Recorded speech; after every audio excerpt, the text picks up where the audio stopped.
Hello, this is Carl with Future Achievers, and I'm back with another inspirational interview. If you are a budding entrepreneur, if you are out here trying to chase your dreams, if you want to get into the music industry, this is the conversation that you need to be listening to. Today, my guest is Jacob Washington Lacey of JWL Productions LLC.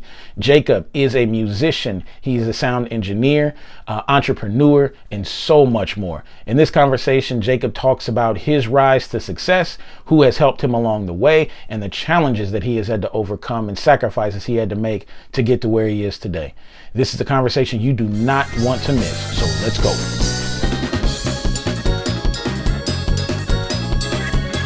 So, want to talk to you. We have these inspirational interviews that we are doing, talking to people who are successful, who are doing big things in life. Um, the reason I like having these conversations, though, is because I believe everybody has a story. And I think, especially when we look at, celebrities and other sort, we see a lot of the finished product. We see a lot of the polished, the made for TV and Instagram life. But I know there's a lot that tends to be in between, and we never really get to see the grind. We don't get to see the hustle and the ups and downs that people have to go through to get to where they are. Right. So just want to take a minute just to pick your brain a little bit and figure out how you got to where you are today, and what are some of the things you learned along the way. Right. So start off with just introduce yourself and tell us a little bit about you. All right. Well, name is Jacob. From little old Richmond, Indiana. Uh, Born and raised there. I'm a musician and audio engineer, business owner, JWO Productions LLC. I basically provide a service, whether it's me playing the keyboard, piano, organ, or drums, or being the audio engineer for a live event or a studio session, music production. Um, Basically, provide them a service for whatever needs that they need, and it it has been a blessing to be able to say that my work has been made nationally on networks such as the OWN networks, CBS, BET, um, HBO, and currently work. Can't say any names, but there is a, a production coming out on a Lifetime this coming year. Actually, no, I can't. It's February. Yeah, I'm allowed to say it now. I was blessed to be able to work as a musical arranger and musician on a Lifetime movie about the famous gospel artist Mahalia Jackson. So you'll be hearing some of my work on there as well.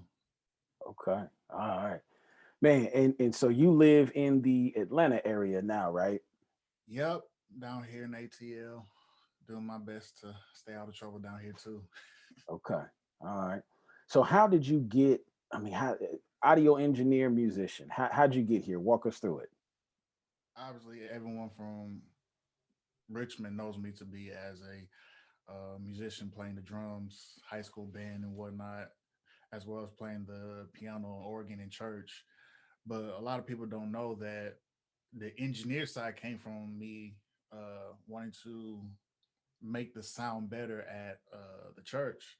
I was a member of the Rock, um, where Pastor Dangerfield was the pastor and founder of it, and I was always, interested in how stuff worked, and every so often he would catch me touching something I wasn't supposed to be touching, every so often, and it just brought the curiosity out and wanted me to learn, what does this do? How does it work?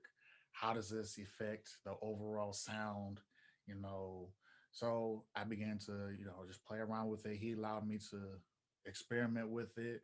And then that led to me getting on YouTube, watching some tutorials on how to run the sound, how to, put it together in a church environment, some do's, some don'ts, some tricks. And so everything that I would learn from YouTube, or if I saw something live, I would just, ask that engineer, hey, what does this do? How did you do it? And then I would apply those things to the church, which, helped us out tremendously in how we were able to present an overall sound that was uh, pleasing and comfortable to the members of the church. And so then that led me to uh, want to know, all right, this is live. What's it like in the studio?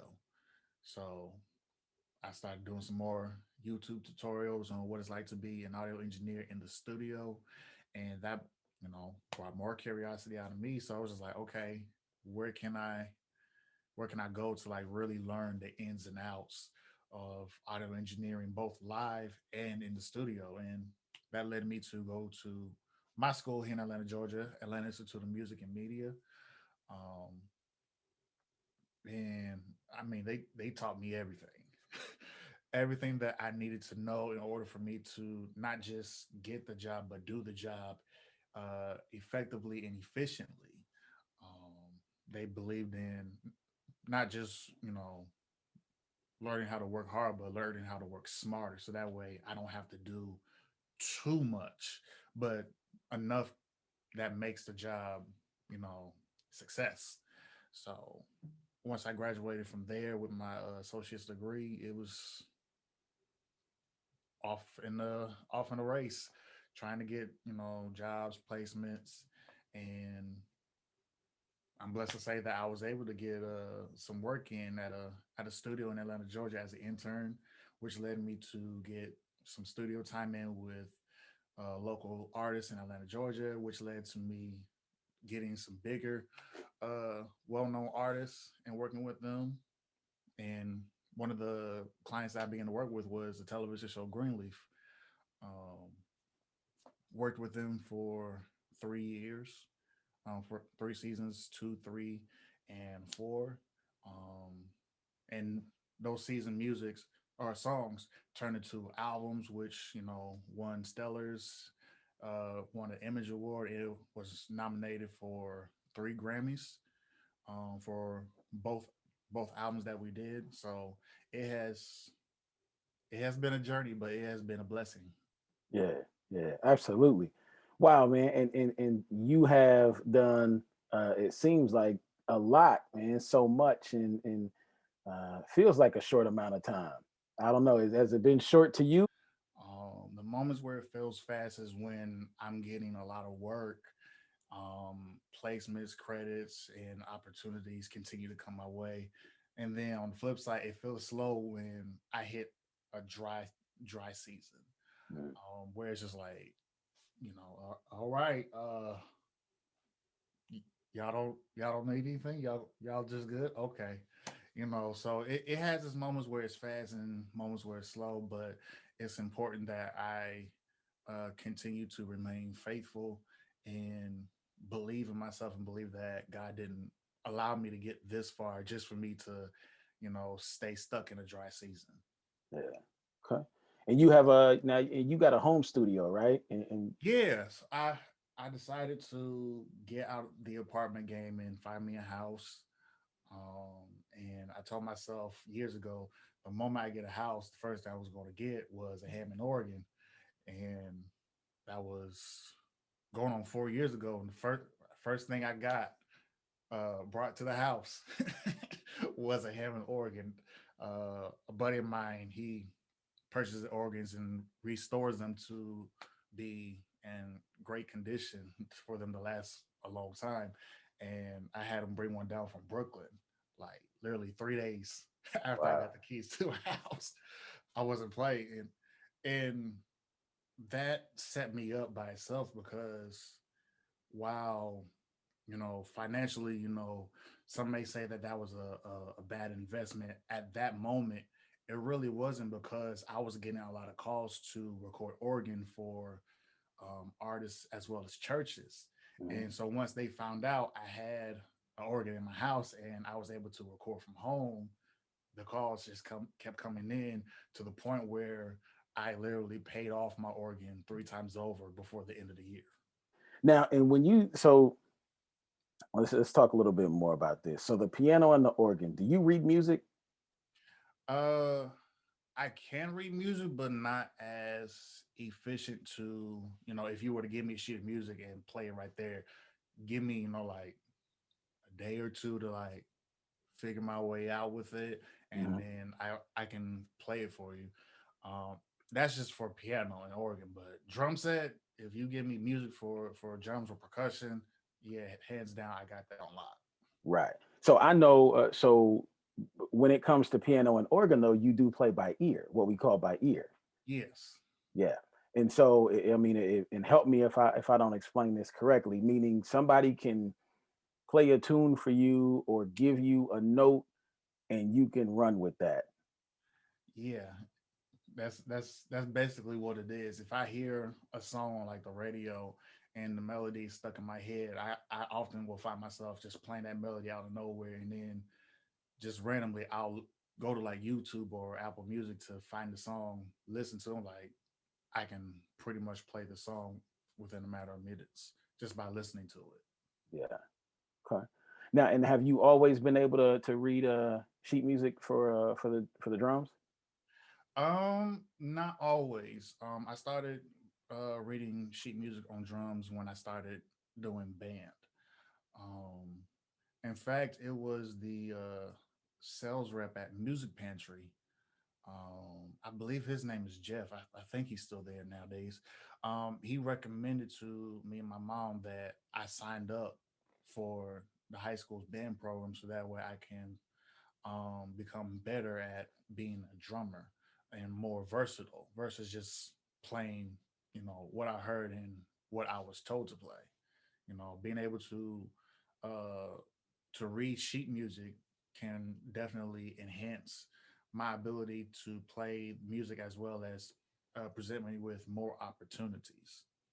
Now, when did you first learn? So drums was your first instrument, is that correct? Yep. And when did you first learn, and how did you first learn to play the drums? Honestly, I was 2 when I first got my drum set. My grandmother Gagi, uh, she tried her best not to give me the drums, but I normally get my way. So she got me the drums in practically every day at like 5 a.m. I would go downstairs to the basement and just figure out how to play a beat until I figure it out. And there was no way that my parents could stop me. They tried by putting the drums on the the backyard balcony. That didn't help either because I would still go outside, and even when it was cold, playing the drums and waking up the neighbors at that point.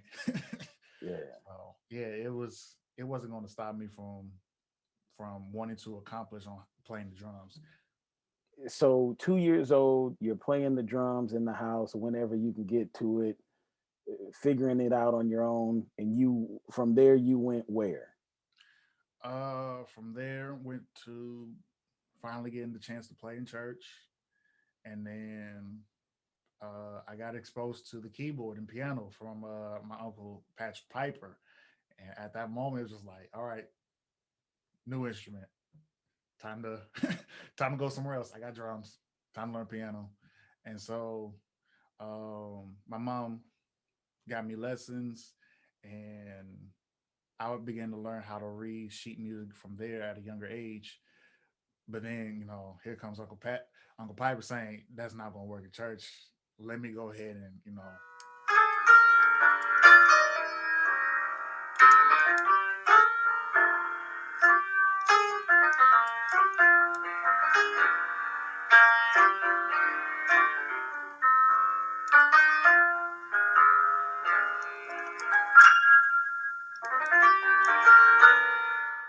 show him how to do stuff, especially since he's going to be playing in the church.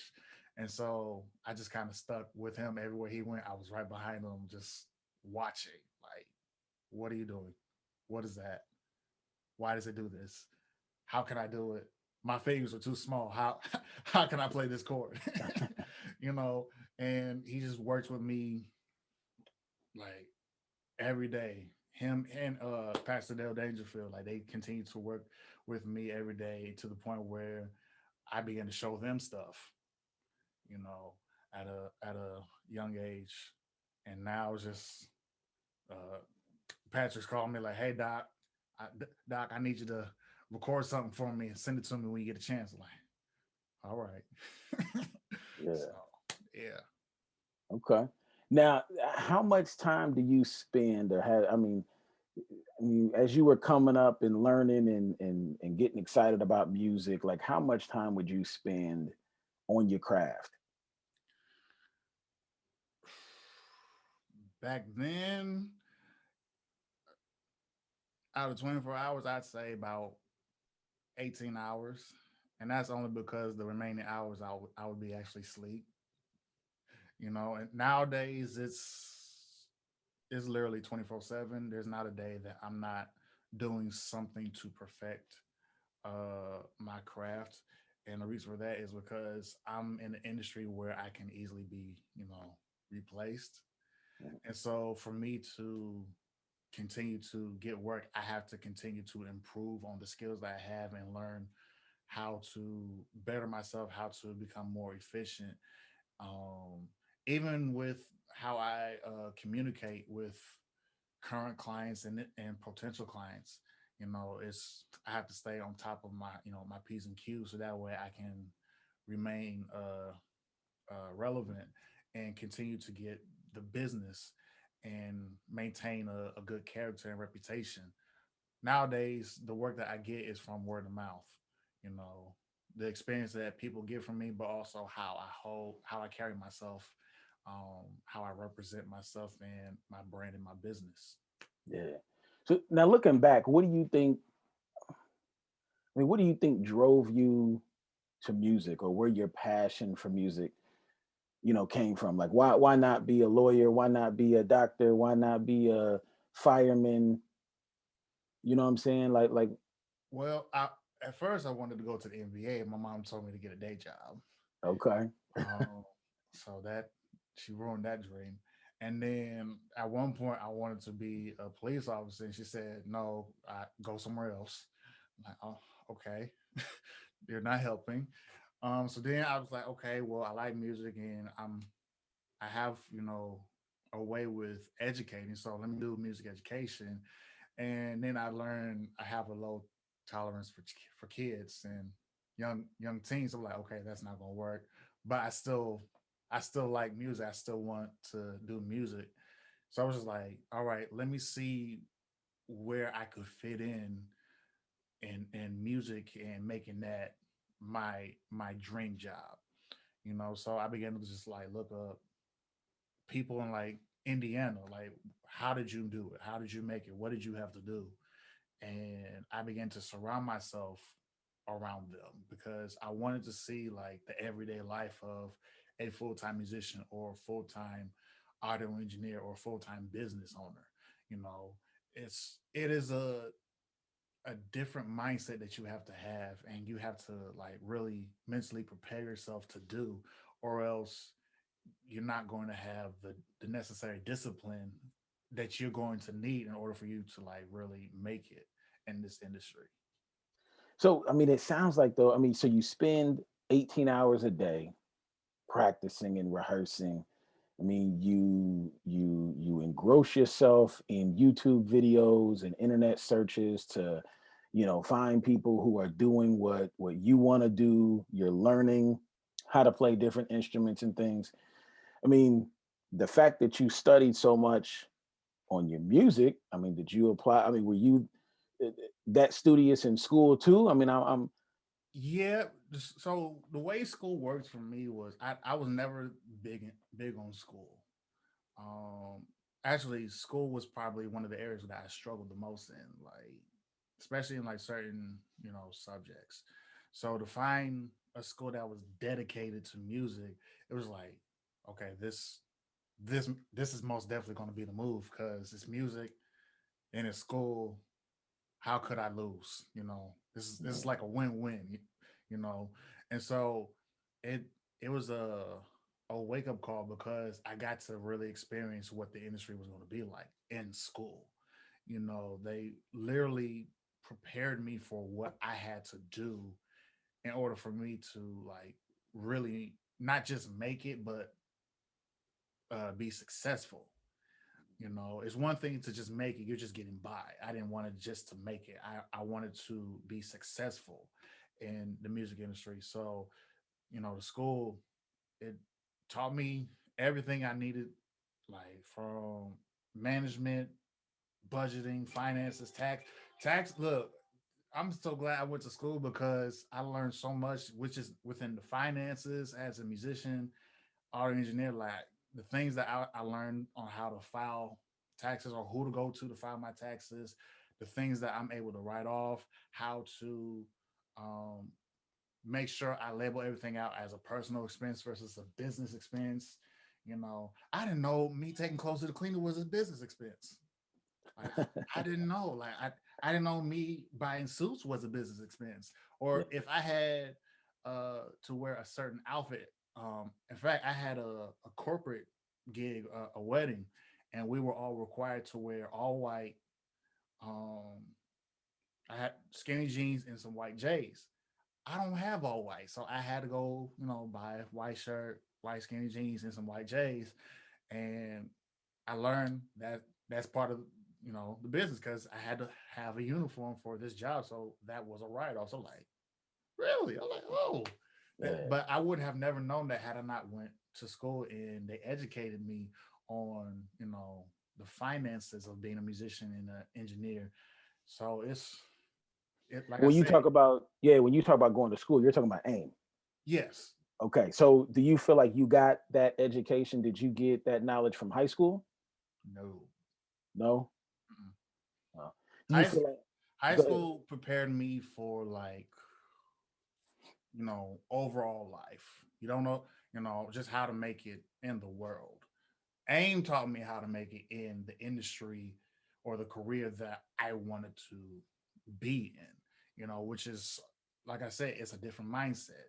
It's a different drive. It's a different understanding on how to move because there are now additional laws and rules and regulations I have to abide by just for me to, to do what I do. Yeah. Well, and I find it interesting too when you talk about, school really wasn't your thing. You really weren't interested in the reading and the English and the science class, Yeah.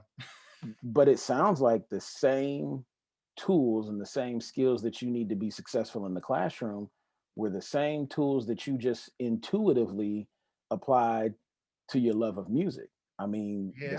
you Yeah. studied music just like somebody else would study for a math test. Hmm. You put in the hours practicing just like somebody else would put in the hours, reading their notes and going over their flashcards and so on and so forth for their class. And so Hmm. yeah, I mean, it sounds like if you want to be great, if you want to be successful at something, whether it's in the classroom or whether it's in your career or chasing your dreams, I mean, the playbook, the rules are the same. Yeah, it's just the material that changes. That's that's all it was. Like, and like I said, and I began to discover auto engineering. There's a science to it. Mm, So I the things that I had to learn, some of the things in physics and science, it all applied to auto engineering. Waveforms, sonics. It was just like this is what I learned in high school. So you telling me what I learned in high school, it applies to this too? Like, oh, never would have guessed. right. But because they went more into depth with what I needed to know, I began to like, wait, this is somewhat similar to what I learned back in high school. I'm like, oh, So tell me now, to talk to me about, I mean, because I'm gonna say, man, for you to, leave small Richmond, Indiana, go all the way down to Atlanta, Georgia to chase your dream of music. Um, that had to take some courage and some determination. Like, where did that courage come from? How did you feel so confident that you were going to make it and going to be able to do what you want to do? um, I didn't know if I was gonna make it. I didn't because it's not to say that I doubted myself, Mhm. but you know, it was one of them things where you just don't know what the outcome was going to be. So you just have to ride the wave all the way out and see where it takes you. But as far as what the courage that made me want to leave Richmond, um, I I saw how some of my classmates who stayed in Richmond, how they were doing. I was like, I'm not trying to be like that. So I need to get out of here. And then, you know, I wanted to do something that I was proud of myself. So it was just like, let me do something that I know I'm going to say I'm proud of myself for doing this. I was able to accomplish this myself. So let me find a way to make that happen. And so when I found AIM, I was like, hey, you got a trip to Atlanta, Mom? Let's I'm coming with you because I have an audition. And it just caught her off guard. It was like, no, I'm going. So get two plane tickets. Yeah. The auditions on this date. Wow. So it caught everyone off guard, like, man, he ain't gonna do nothing, man. He playing. And then the moment they heard I was actually leaving, like, oh, he's for real. Yes. I ain't for real. Yeah. Yeah. Well, and I think it's interesting too that, you talk about wanting to leave, Richmond, but when you left, you didn't just leave without a plan. You didn't just leave to go do whatever or kind of figure it out on the way. I mean, you left with a plan. You had an idea of what you wanted to do, and you ended up leaving and doing again. I mean, the very thing that probably when you were younger, your parents encouraged you to do, but just in a different context.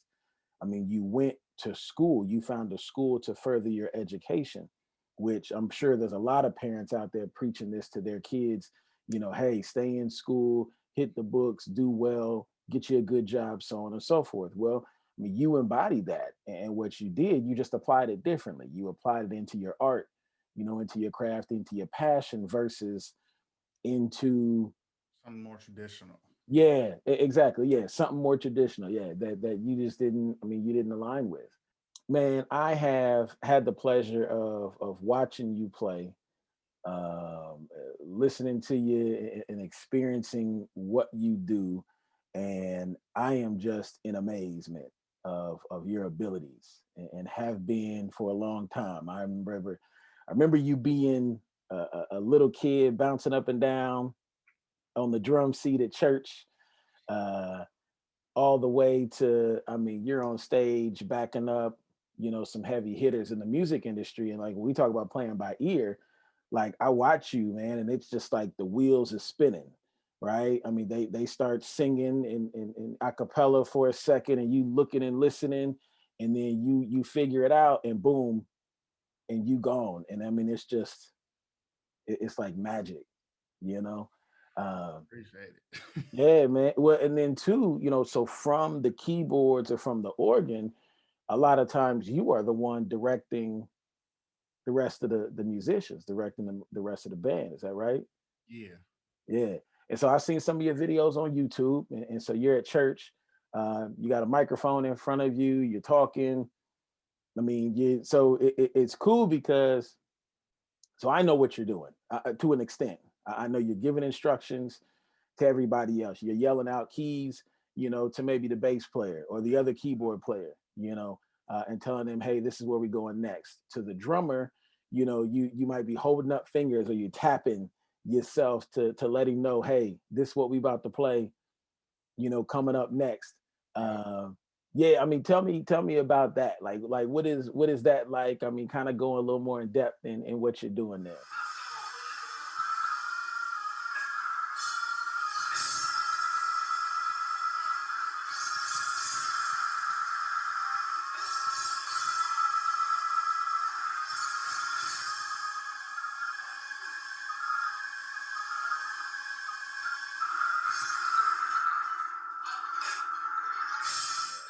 Ooh, the life of a musical director. Um,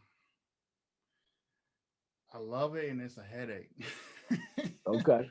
I love it because I love being able to lead other musicians in a musical journey where we provide a sound for an audience, a church, an artist, a preacher, whoever, and we are able to provide this one sound as a team, as a unit that, you know, in a church world that can actually set the atmosphere for um, the presence of God to come in and, you know, make a shift, set people free, you know, people to experience deliverance, or better yet, if we're, you know, in a secular world, you know, people, you know, catch the vibe, and, you know, we're having a good time.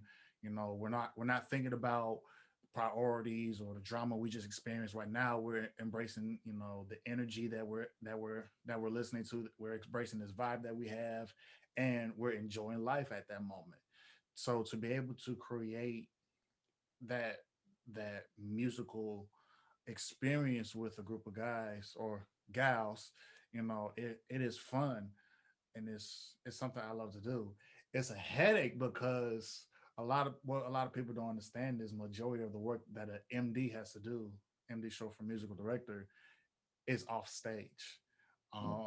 We have to plan the rehearsals. We have to, you know, budget.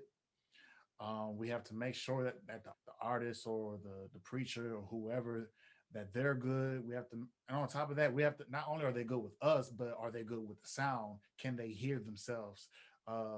Is it too loud? Is it too low? Do you hear a ring? Do you sound mellow? Do you sound harsh? I have to focus on them as well as me making sure that the sound for the audience is, you know, it's good for them. It's not overbearing. We're not too loud. The vocals are sitting just right. The artist is heard very clearly for, you know, listeners to understand exactly what they're saying. You know, uh, a lot of logistics that a musical director has to do, which is why I say sometimes it can be a headache, but it is a headache that is worth taking on, because once we get to experience the final product of what we've been planning and preparing and and you know, rehearsing with everyone, to see it and experience it, it's just like, wow, I can't wait to do the next show, or I can't wait to get the next opportunity, the next call. And it makes me look forward to, you know, continuing to do this. You know, some people, they get a taste of it and never want to, you know, never want to do it again, because sometimes it can be overwhelming. But because I have been given the techniques and have gained the skills and preparations that I have experienced with just church, and, you know, the gospel revelations at Earlham, me being a musical director for them, it set me up to take to learn how to, you know, do this in the professional world, outside of, you know, colleges and gospel music and church. Now I get to do this in the secular world with, you know, artists and, you know, TV networks, or even stage plays. You know, I have to make sure that everyone, all of us, is good. Band, casting members who are singing, the background vocalists who are singing as well, the sound man. I got to make sure that he's good. I got to make sure that the and audience is good. You know, it's a lot, and it can be a headache, but I love what I do as a musical director, and I wouldn't give it up. Yeah.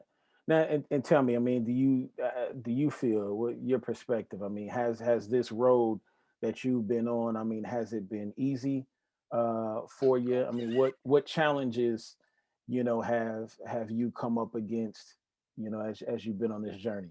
It is um a sacrifice that I had to make.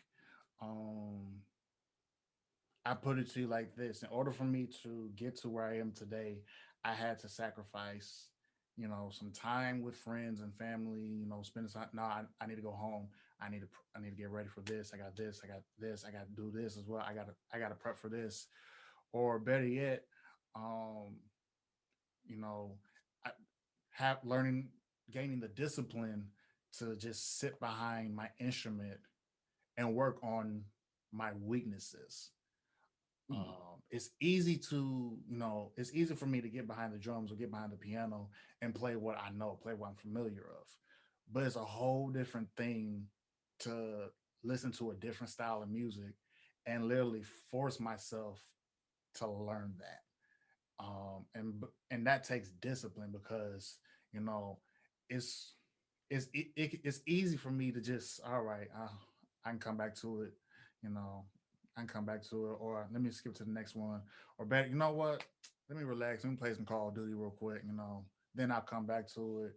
But because I had to gain the discipline to just sit here and force myself to do it, now it's just I look for the challenge. I look forward uh to work on my weaknesses because I know once I, you know, once I achieve that weakness, there's nothing to stop me uh from being able to play this style of music, you know. And one of the challenges when I say it because, growing up in church, you know, church, playing gospel is a mixture of pop, R&B, country, and rock. But when you just have to play one style, Mm. R&B, country, rock, you have to have the discipline to stay in that zone, stay in that genre, and not go back to what's comfortable. Um, maybe it's comfortable for me to play this lick versus staying in the pocket, staying in this groove while I'm on drums. Or better yet, maybe it's easier for me to play what we consider a fat chord versus if I'm doing an R&B gig, play this 3 finger chord. Don't play nothing else. Don't add this. Don't add your pinky in there. No, play this 3 finger chord. Stay right there because that's what the artist wants to hear. That's what the singer wants to hear. That's how the music was arranged. So to discipline myself to do just that, that was a challenge. Another challenge was, I ain't gonna lie, finances. Um, there have been moments where I was like, you know what, let me let me go get this, quick 9 to 5 job real quick, just Mm. so I don't, go under. I don't want to have to sell any of my gear just to make sure that this bill's paid. Let me go get this quick 9 to 5. And what's crazy is I've never had a 9 to 5. All the times that I put in applications, and I did, I at Walmart, Target, Best Buy, Guitar Center, Apple. True. I started putting applications at Rule 21, Forever 21, Kohl's, just so I had some type of secured income coming in that I knew if okay, if I'm not making enough over here, I have this coming in to help make sure I get by. I Mhm. never got a call back. I was I never got a call back. Not even hey, we got your application. What position are you looking to get? I didn't get any of that. And I began to learn, like, you know what? This might be God telling me to just shut up and be patient. Because, like I said, he hasn't allowed me to get to where I am today just for me to fail. So I had to learn, you know what? Let me just ride out this dry season and wait for the opportunity to come. And 2020 was that for a moment. Cause the pandemic, it shut everything down. Mhm. And I mean everything. Like I wasn't doing anything. Wasn't in church. Studio sessions. Mm-mm. I canceled all of them, especially the ones here in my home studio. I wasn't let anyone in my house. And then any studio sessions that I had at other locations, I wasn't going to take that risk. And then is it just it was a dry season, and then that season continued when even though Georgia opened in May, it was like nope, too risky because it's just me. Like I have to take care of me. I have to take care of myself. So any work that I do from home. And it was just like in June that dry season ended. Churches began to call me to make musical arrangements for their praise teams to sing to online because they began to do their church services on Zoom. Um, and then churches begin to call me, hey, we want to upgrade our sound system. How much do you charge to do installations? Now, I know how to do installations because I learned that in school, but I wasn't capitalizing on that. But then at that moment, just like, okay, let's see where this goes. And call after call after call after call, I was just getting nonstop calls to install new sound system for churches because now they're going to um, pre-recorded services where they come in during the week and record their services and air them on Facebook Live. Or some of the churches wanted to just go live on Sunday mornings with 5 or 6 members, the immediate people, So they wanted to have the necessary gear to present a quality sound and visual for their congregation to be able to still experience church, you know. And then the calls continue from artists like, hey, I need my record mix. We're all home. I want to give, my fans some music to listen to. And then more calls to mix albums just kept coming in. So it's like, wow. So it took me to not work for a good month and a half to get all of this work where I'm now telling people, I'm sorry, I can't accept this job. I have never experienced turning people down, turning work down, or referring other people work that I could have done. It was a new normal for me to the point where I had just finished doing my finances for 2020 and I learned that 2020 was the year I made the most money ever Wow. during the pandemic. Like who would have thought? Like the most money I've ever made in my career, I made during the pandemic. You Yeah. know, so it's like I said, all the challenges that I have experienced, they have been hard, but I've made it through. I've never given up. I've never lost hope. I never lost faith. I continue to pray that God, stays with me in this storm and gets me out of it. And he's still he's still in the works of doing that. Yeah. So what's your advice to young people, some teens that might be watching this who are interested in music or who just have a dream. They have a passion, but maybe aren't quite sure if they should follow it, or not. Based on your experience, I mean, what do you say? What advice do you give them? In order for your dream to come true, you have to make the initial step. My initial step was leaving Richmond, getting out of what was comfortable. Um, Richmond was comfortable for me. You know, I grew up there. Richmond, Indianapolis, Dayton, Ohio. That was my comfort zone. I always knew I would be safe in that area. I always knew if this didn't work out, I could always I'd be fine in Richmond because I had my mom and my dad to fall back on if I needed to. But it was that comfort that was keeping me from reaching out to my true goals and tapping into my true potential. Um, I never thought that I'd be doing this. I never thought that I this would be my career, and I'd actually get to say that uh, I get to see my name in the credits of a TV show, or soon a Lifetime movie. You know, I None of this would have happened had I not taken that first step into going outside of my comfort zone.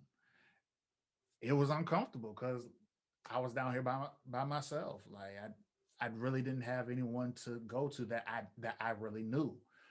So all I could do was just lean on God and trust the process and just keep going and tell myself I'm going to get where I want to be. I'm going to get where I want to be. But I wouldn't be here had I not taken that first step. And that was getting out of my comfort zone and going for it. It's the only way you're going to know if you got it in you or not.